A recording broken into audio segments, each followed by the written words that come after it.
Bonjour à tous et bienvenue dans la suite de la remise en état de cet Amiga 600.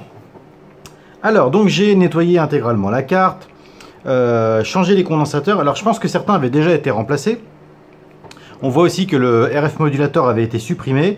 Bon, il y avait des pistes de coupé, donc j'ai été obligé de faire de la réparation tant bien que mal. C'est pas forcément esthétique, mais au moins ça fonctionne. J'ai réinstallé donc les condensateurs qui manquaient à l'arrière, avec tout de même une interrogation. J'ai donc remplacé le C12A, voilà. Par contre, je me suis rendu compte que R202 n'est pas présente sur les autres Amiga 600 de cette révision. Alors que là, ben, elle était là. Donc du coup, est-ce que je les laisse, est-ce que je l'enlève? Eh ben, je n'en sais rien.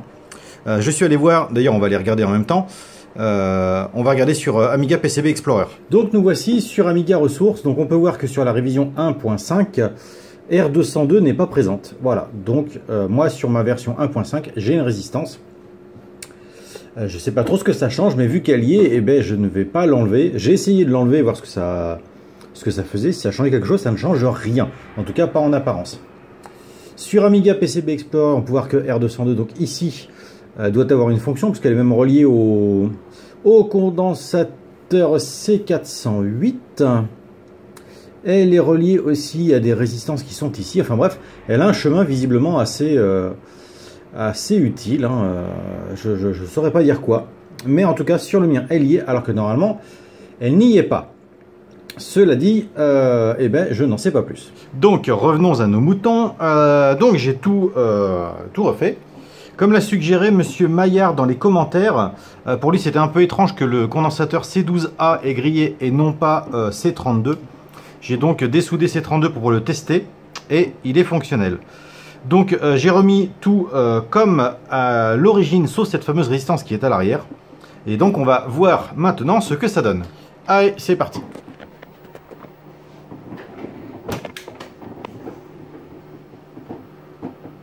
Donc là j'ai mis une disquette d'installation. Donc déjà pour voir si ça fonctionne correctement. Donc la disquette d'install est reconnue. Maintenant j'avais un doute sur le port IDE. Ah ben si je branche pas de souris, ça ne va pas le faire. Donc je branche une souris, on va aller voir si l'IDE est reconnu. Hop là, donc HD Toolbox.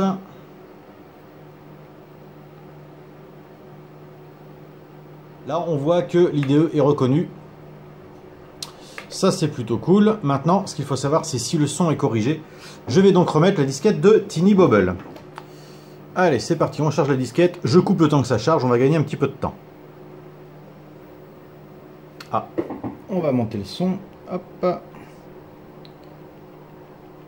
Donc je précise que j'ai changé bien évidemment le décondensateur, mais j'ai aussi changé le LF347, c'est-à-dire l'ampli audio. Ah.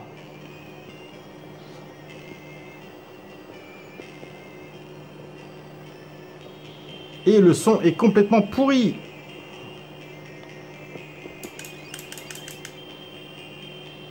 Oh la vache, il est même sacrément mauvais. Hein.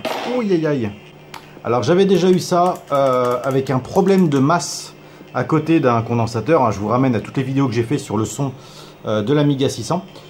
Donc je vais corriger ça, on y revient après. Par contre ce qui est cool, c'est que niveau couleur, c'est très bon. Tout fonctionne parfaitement au niveau de l'IDE, de la reconnaissance de la ROM, au niveau du lecteur de disquette. Bon là je suis avec un Gotek mais ça revient au même. On va donc essayer de corriger ce problème de son. Il n'y en a pas pour longtemps, je reviens dans 2 minutes. Donc là juste pour donner un ordre d'idée, donc j'ai voilà, j'ai ma prise RCA qui est reliée à une petite pince croco, un picot à l'autre bout. On vient prendre la borne de l'ampli qui est la sortie son, la sortie amplifiée.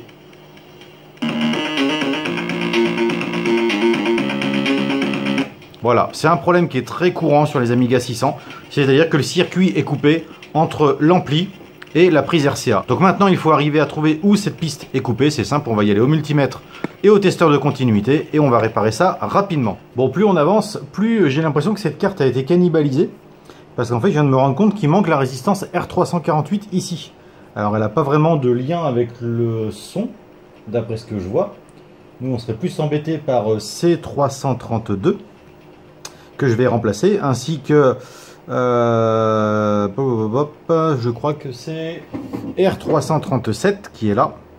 Mais je vais quand même mettre une résistance ici, puisque visiblement il y en avait une, mais là, eh ben, il n'y en a plus. Bon, je me suis dit, tiens, si je me faisais pourrir dans les commentaires... Bon, j'ai pas réussi à corriger le son, je ne vois pas d'où ça vient. J'ai retiré toutes les résistances et tous les condensateurs qui sont ici, qui sont censés corriger le son et le rendre correct. J'y arrive pas. Donc il y a quelque chose qui est en court-circuit ou une piste coupée, je ne sais pas.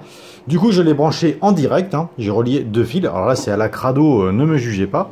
Par contre, quand je démarre, quand ça se lance, mon son est correct et j'ai toutes mes pistes. Alors du coup, est-ce que je laisse comme ça? Bah parce que ça fonctionne. Mais c'est un peu crado. Sinon, il faut que je pousse mes investigations pour arriver à comprendre pourquoi le son n'arrive pas jusqu'à là-bas, alors que pour moi, il n'y a pas de piste coupée. J'ai testé toutes les résistances, tous les condos, ils sont tous OK. Donc là, je ne vois pas du tout quoi faire. Ben, je vais quand même continuer à chercher.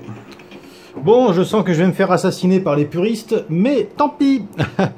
Bon, impossible de trouver la panne. J'ai remplacé toutes les résistances et tous les condensateurs qui sont liés au son au-dessous de la carte et sur le dessus. J'ai changé l'ampli, j'ai changé les condos.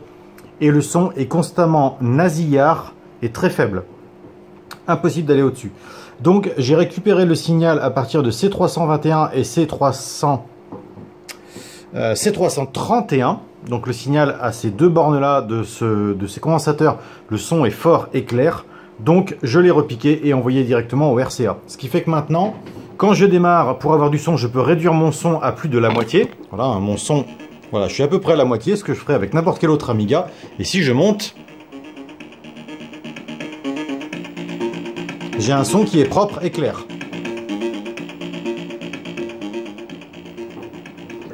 Je descends un peu, hop. Bon, ça m'ennuie un petit peu de clore cette vidéo sur une bidouille, parce que ce n'est rien de plus qu'une bidouille. J'ai pas réussi à trouver la solution exacte. Par contre, je suis assez mitigé, parce que le son est quand même très très bon. Même s'il passe pas par le circuit normal, le son est très très correct. Donc je vais pas aller plus loin, parce que non, je vais pas non plus passer 3 jours sur cette carte. En attendant, elle sort quand même d'un écran noir. C'est une carte qui avait subi une tentative de recapage qui était quand même pas terrible. Elle a dû aussi servir pour du cannibalisme, si on peut dire, puisqu'il manquait quelques composants. Bon, dans l'ensemble, tout fonctionne. Elle est 100% fonctionnelle. Et c'est déjà une bonne chose. Voilà, donc je vais clore cette vidéo sur ce petit bricolage. Je vous remercie d'avoir regardé cette vidéo. Si jamais vous avez des idées, n'hésitez pas, puisque la carte est encore ici pour un petit moment. Mais n'hésitez pas à me partager vos idées éventuelles. Voilà, merci et à très bientôt.